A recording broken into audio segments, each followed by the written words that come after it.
मेरी बात पूजा की लाइनों में लिखी हैं कि आपके परिग्रह की चिंता वो दुख का ही कारण है, और ये कुछ नहीं करता, सिर्फ उसकी चिंता ही करता है, माने डरता है।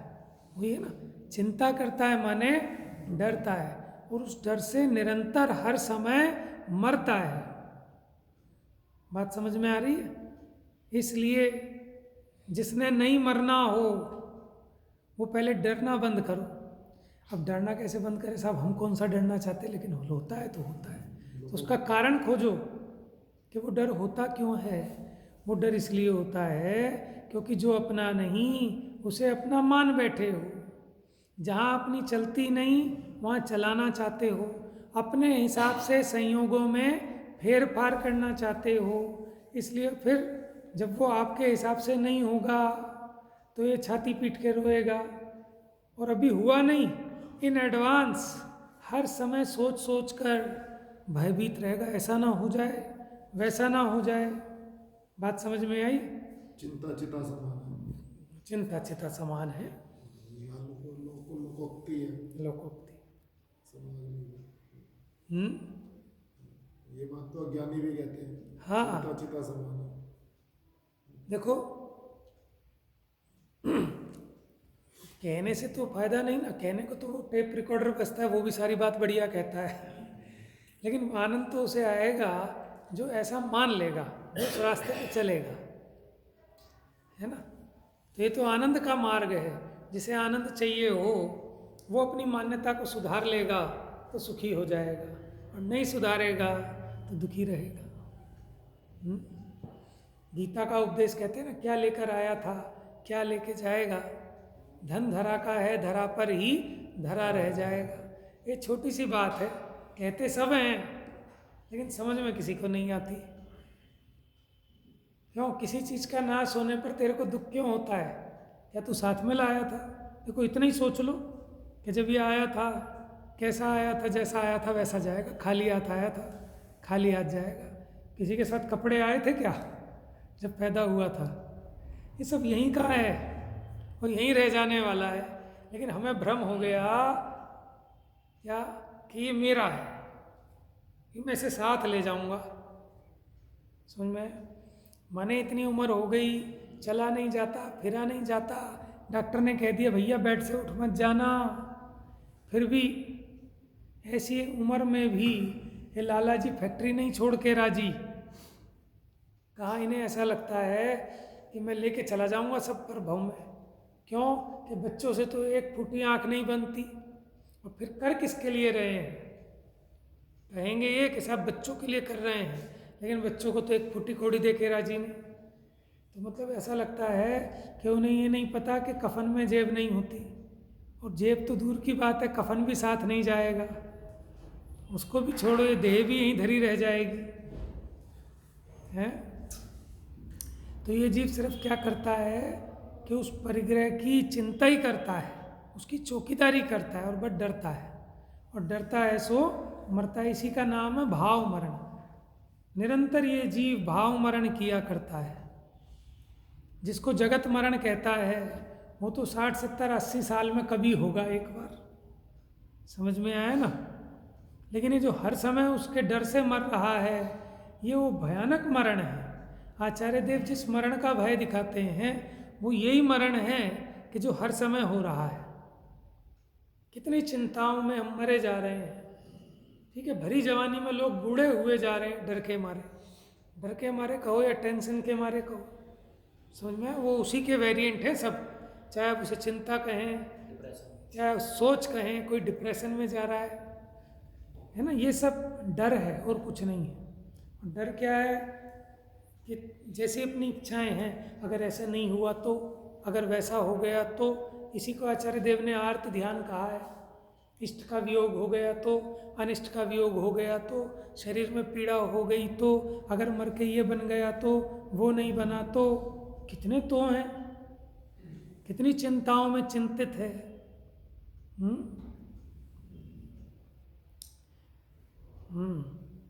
तो बात यह है कि छोटी सी बात हो लेकिन इस जीव को लग जाए तो लाभ है। देखो, कोई 100 रोटी खाए, कोई 2 रोटी खाए, लेकिन लाभ उससे नहीं है कि कितना खाया, लाभ है कि कितना लगाया। समझ में आया ना? डॉक्टर के पास जाते हैं कि साहब हमारा बच्चा खाता तो बहुत है लेकिन लगता नहीं है इसके। समझ में आया? अब लगने की कीमत है कि लगे कि साहब शास्त्र तो बहुत पढ़े हैं, गाथाएं तो बहुत याद हैं, लेकिन लगती नहीं है। समझ में आया ना? क्यों? क्योंकि अगर लगती तो सेहत ही बताती है लगी। समझ में? स्वास्थ्य होता इसका, स्वास्थ्य माने स्वा में स्थित होता, इसे किसी से कोई शिकायत नहीं होती, ना काहू से दोस्ती ना काहू से बैर, मस्त रहता। तो ऐसे हैं कोई कि हाँ है हमारे परिचय में? कौन है? कि दिगंबर मुनिराज है।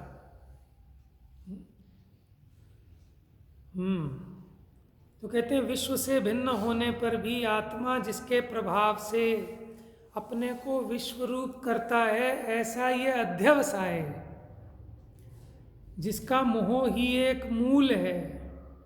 वह जिनके नहीं हैं वे ही मुनि हैं, और वे हमारे क्या हैं? मार्गदर्शक हैं। समझ में है? तो ये मुनि की स्तुति हो गई। इसमें लगता ही नहीं कि इसमें नमस्ते तो किया ही नहीं, इसमें जय तो की नहीं। अरे उनकी महिमा आना, इसको सच्ची महिमा आ जाए तो हो जाए सच में मुनि की स्तुति। इसको लग जाए ना कि भाई साहब ये सुखी है, ये है। देखो जैसे किसी सेठ को देखें कि साहब ये होती है ज़िंदगी, हम तो क्या माने पशुओं जैसी ज़िंदगी जी रहे हैं, सुबह से गधे की तरह ढोते रहते हैं मरते दम तक, और नहीं करते तो फिर पीछे से एक सोटा पड़ता है, फिर भागते हैं तेज होके। अब सोटा कैसे पड़ता है कि बच्चा कहता है पापा पापा कापी चाहिए, पापा बैग लाना है, पापा ये चाहिए, पापा वो चाहिए, तो फिर ये और मेहनत करता है। यही तो सोटा है। समझ में? गधे के पड़ता है जैसे कि चलता नहीं है तो तेज चलता है, फिर वो ऐसे ही हम गधे बने हुए हैं कि एक सोटा पड़ता है फिर तेज चलते हैं कि चलो और मेहनत करो और मेहनत करो। मेहनत क्या करनी है कि 2 का माल 10 में बेचना है, छल कपट करनी है, किसी का मार लेना है ना? तो ये सब काम होंगे। किस लिए? या अज्ञानता के कारण, भय के कारण। और ये सब कलेश जिनको नहीं है, क्या है वो? परिग्रह पोट उतार सब लीनोचारित पंथ, निज स्वभाव में थिर भये वज्रनाभि निर्ग्रंथ। समझ में? कलेश सिखा, संभालो अपनी धर्मशाला, हमें नहीं करना। ठीक है, कहीं नौकर उसे इतना परेशान कर दिया, इतना परेशान कर दिया, तो क्या कहते हैं, लाला जी ये संभालो अपनी चाबी, और ये रही तुम्हारी धर्मशाला, जाओ मैं मस्त। समझ में? ऐसे ही मुनि हो गए कि जितने लोग मुझे चाबुक लगा रहे थे, ये संयोग, ये अपने औदैहिक भाव, ये अपनी अज्ञानता, अपनी कसाय, ये सबको उतार दिया। परिग्रह पोट उतार सब। ठीक है, जो परिग्रह की पोट थी ये उतार दी। लीनोचारित पंथ है, तुम्हारे मुक्त हो गए। तो आप भी सीखो कि सुखी होना है ना, सुखी होना है तो क्या करो कि सब छोड़ो। जहाँ दुख हो रहा है वहाँ जाना क्यों, लेकिन ये दुखी भी होना है, पिटना भी, और फिर वहीं जाना है। समझ में है? तो मुनिराज समझाते हैं, कहाँ रचे हो पर पद में न तेरो। कहाँ पिट रहा है बेटा, इधर आ जा, पद ये है, क्यों दुख सहे। तो इसी प्रकार ये जीव को समझ में नहीं आता कि जिस पद में मैंने वो डंडे खा रहा हूँ, मोह के डंडे, अपनी कसाई से परेशान हो रहा हूँ, वो मेरा पद नहीं है। मेरा पद कौन सा है कि जहाँ मुनिराज चल रहे हैं, जिस पंथ चले भगवंत वही आचरिए, कि यही चलने लायक रास्ता है। तो ये अध्यवसाय जिनके नहीं हैं वे मुनि कर्म से लिप्त नहीं होते, क्योंकि देखो अध्यवसाय तो बंध का कारण था, और वो अध्यवसाय मुनि के नहीं है, तो इसलिए उनके बंध भी नहीं है।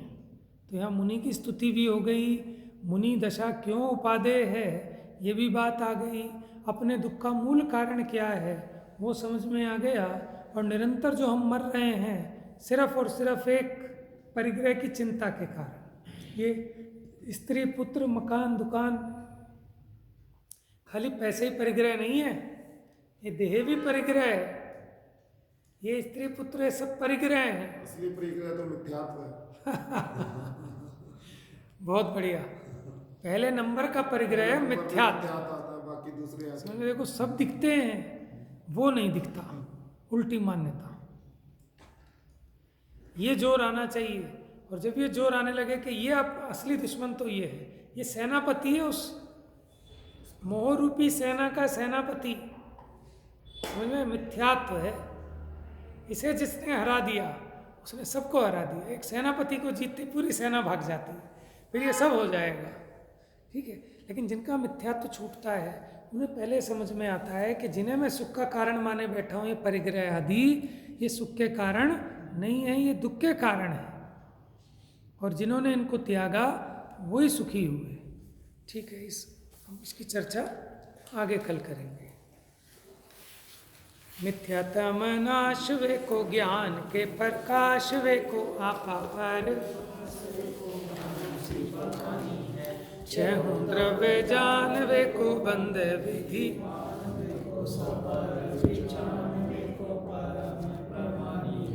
अनुभव बताए वे को जीव के,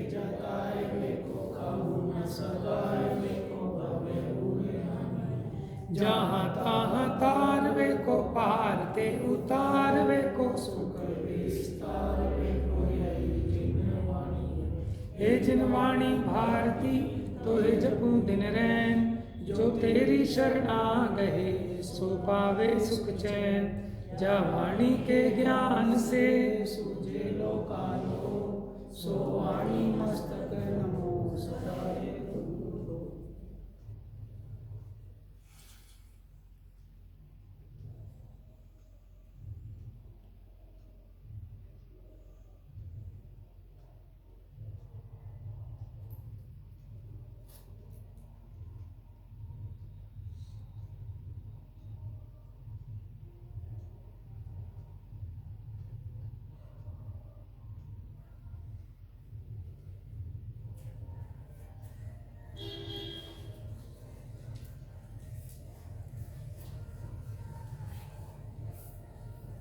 Dosa, Mani, Mata.